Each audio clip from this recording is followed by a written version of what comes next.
E a gente tem que estar fazendo o quê? Explicando isso aos trabalhadores, que a gente não está ali, porque o técnico de segurança ele é taxado como chato. Ah, lá vem, já vai cobrar. Mas é dessa cobrança que a gente faz que a gente pode evitar um acidente lá na frente. Então, sempre estar conversando com o trabalhador, conscientizar, trabalhar com essa ferramenta de conscientização. Mesmo sendo pessoas sem culturas, mas se a gente tiver paciência, calma, tranquilidade de explicar, o trabalhador ele vai entender e vai começar a saber os direitos e deveres deles. Alguma pergunta, Tatiana? Não temos nenhuma dúvida. Adotar os procedimentos necessários quando da ocorrência de acidentes e doenças do trabalho. Procedimentos necessários quando a ocorrência de acidentes, sempre está divulgando ao trabalhador, aconteceu um acidente, comunicar ao pessoal do SEST, da CIPA-TR ou TEC Segurança, para que possam ser tomadas as providências cabíveis ali naquele momento. Doenças do trabalho também, sempre está comunicando ao pessoal sobre isso, o que é, porque qual é o mal do técnico de segurança hoje? Chegou numa empresa, primeiro emprego, recebeu os primeiros funcionários, mas não fez nenhum treinamento com esse funcionário. O funcionário não sabe o que é um acidente do trabalho, o funcionário não sabe o que é uma doença do trabalho. Como é que ele vai saber identificar alguma coisa se o técnico de segurança ele não explicou ao trabalhador? Então, quando o trabalhador chega no corte da cana-de-açúcar ou em alguma indústria da agroindústria, o que é que acontece? Você vai receber esse trabalhador, você vai treinar, o pessoal chama muito de integração ou treinamento admissional. Eu estou recebendo o trabalhador, ali eu vou conversar com ele, explicar os riscos existentes da função e através disso ele vai saber os direitos e deveres. E também vai saber o que é um acidente do trabalho e o que é uma doença do trabalho e como se prontificar quando acontecer alguma coisa, algum fato desse com ele. Cabe ainda ao empregador rural assegurar que se forneça aos trabalhadores instruções compreensíveis em matéria de segurança e saúde, bem como toda orientação e supervisão necessária ao trabalho seguro. Garantir que os trabalhadores, através da CIPA-TR, participem das discussões sobre os controles dos riscos presentes nos ambientes de trabalho. Quando a gente fala essas questões, a gente fala o seguinte: se o trabalhador está treinado, o que é que vai acontecer? Ele vai saber identificar um risco. Se ele encontrar uma fiação exposta, o fio está lá desencapado, ele vai chegar para o pessoal da CIPA-TR e vai dizer assim, aquele fio ali está desencapado. E a CIPA-TR já vai o quê? Tomar uma providência para tirar aquele fio desencapado dali. Porque ele foi treinado e ele conhece, ele identifica um risco e passa para o pessoal da CIPA-TR. Então, quando a gente fala que garantir que os trabalhadores, através da CIPA-TR, participem das discussões sobre o controle dos riscos presentes nos ambientes de trabalho, a gente fala disso. O trabalhador já está treinado, já sabe os riscos existentes, então ele vai chegar para o pessoal da CIPA-TR e vai dizer, existe um risco ali, o que é que pode ser feito para tirar aquilo dali? Então, assim, quando a gente fala essas questões, a gente está falando disso. Veja que desde quando eu comecei, eu falei um pouquinho só de conscientização, mas o técnico de segurança ele é 100% conscientização. Para outro slide.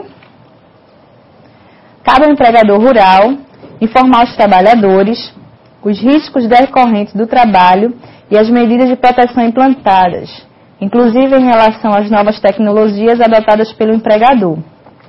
Como eu falei para vocês, a agroindústria se divide em duas etapas, matéria-prima, e eu tenho produtos industrializados que para chegar até o consumo final, ele teve que passar por vários processos. Então, quando a gente fala aqui a questão de novas tecnologias adotadas, a gente fala de maquinário. Um exemplo, o leite, ele é industrializado, ele passa por várias máquinas, e tem máquinas que existem em parte móveis. Então, quando instaladas novas máquinas, novas tecnologias, precisa capacitar o trabalhador. A gente, como técnico, não vai pegar um trabalhador, chegou uma máquina nova, uma nova tecnologia, e vai colocar o trabalhador lá sem ser treinado? Não pode. O trabalhador pode se acidentar. Quando chega uma nova tecnologia na empresa, nós, como técnicos de segurança, devemos trazer aquele funcionário, treinar ele, mostrar a máquina, mostrar quais são as partes móveis da máquina. Olha, você não pode colocar a mão aí nesse botão, ou não pode tirar qualquer pedaço, resquício de papel daí de dentro, não pode colocar a mão, não pode utilizar a mão, a máquina para fazer manutenção deve ser totalmente desligada. Então, tudo isso a gente vai ter que capacitar o funcionário quando chega essas novas tecnologias. Não é chegar assim e botar o funcionário de todo jeito. Veja que tudo é treinamento, tudo é capacitação. Os resultados dos exames médicos e complementares a quem foram submetidos quando realizado por serviço médico contratado pelo empregador. Então, cada empregador rural, os resultados dos exames. Os exames que eles podem fazer é exame admissional, periódico, mudança de função, retorno ao trabalho e demissional. Admissional todo mundo gosta porque é o primeiro exame que você vai entrar na empresa. O demissional é o último que ninguém gosta, todo mundo sai triste. Tá? Então são 5 exames que são realizados de acordo com a NR7, que fala sobre PCMSO, Programa de Controle Médico de Saúde Ocupacional, que também existe na agroindústria. Tá? Então, os resultados das avaliações ambientais realizadas nos locais de trabalho. Então, tudo isso que eu falei para vocês, a gente falou de treinamento, conscientização, a questão de fiscalizar, direitos e deveres, tudo isso eu vou ter que estar fazendo o quê? Fiscalizando para ver se o pessoal está realmente fazendo, se está existindo isso. Porque se não existir, vai ficar difícil a questão de segurança. Vou passar para outro slide. Alguma pergunta, Tatiana? Não temos nenhuma dúvida. Ok. Cabe ao trabalhador, chegou a melhor parte, que essa parte é do trabalhador. Cumprir as determinações sobre as formas seguras de desenvolver suas atividades, especialmente quanto às ordens de serviço para esse fim. A ordem de serviço, eu creio que algumas pessoas já escutaram falar, que a ordem de serviço, ela relata tudo que o trabalhador pode fazer e tudo que ele também não pode fazer. Vai dimensionar os riscos, vai dizer que ele tem que usar o EPI. Se tiver alguma situação que haja risco dele realizar aquela atividade, ele pode se negar. Então, assim, vai vir falando, descrito tudo direitinho, que aquele funcionário deve fazer e o que ele também não deve fazer. Então, é chamado ordem de serviço. Adotar as medidas de proteção determinadas pelo empregador em conformidade com esta norma regulamentadora, sob pena de constituir ato faltoso a recusa injustificada. Um exemplo, o uso obrigatório do EPI. Você sabe que tem que usar, por que não está usando? Então a gente chama sempre de ato seguro. Sabe que tem que usar o capacete, um exemplo. Não está usando, por que não está usando? Se você sabe que tem que usar. Então, o trabalhador rural, ele tem que adotar as medidas de proteção determinadas pelo empregador, no caso, pela empresa. Se a empresa diz que ele tem que usar o EPI, aquela bota que ele tem que usar para o corte da cana, ele vai ter que usar.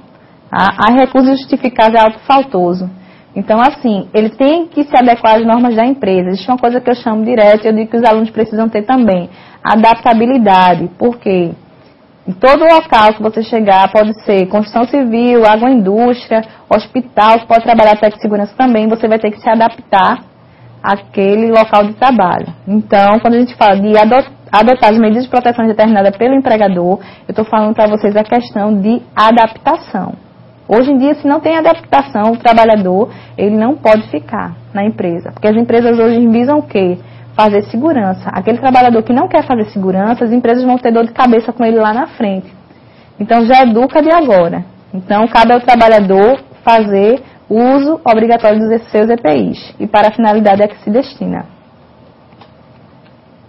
Cabe ao trabalhador rural ainda submeter-se aos exames médicos previstos nessa norma, como eu falei para vocês, NR7, os 5 exames, colaborar com a empresa na aplicação da norma regulamentadora.